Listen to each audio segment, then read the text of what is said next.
haki ya mtu kujenga kaush. Japokuwa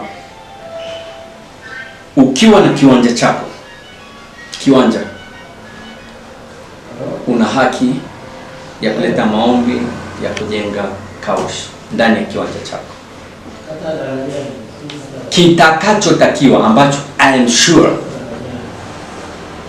leo mkikagua kaushi zote zilizojengwa kwenye viwanja miliki haijakidhi vigezo vinavyotakiwa.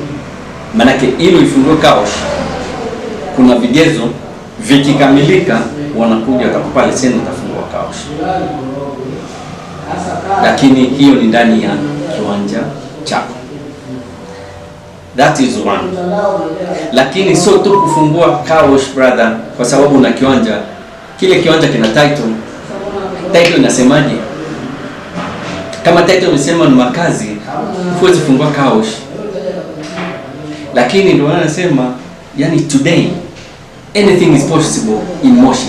And I'm talking about, siongelea hata kwingine, maana huko nako ni US. Tuongelee Moshi yetu. Yani anything is possible. Ndio maana leo unapita hapa Kipleft unashuka kwenda kwa mkoa na viongozi wanaona ni sawa, kabla kukata hapa mahakamani, unaona kuna mtu kama ameboresha, maana zile ndio njia za kuingilia sehemu alafu ameweka viungo. Yaani pale duka linafunguliwa. Alafu viongozi tunaona ni sawa. Huyu anaboresha mazingira.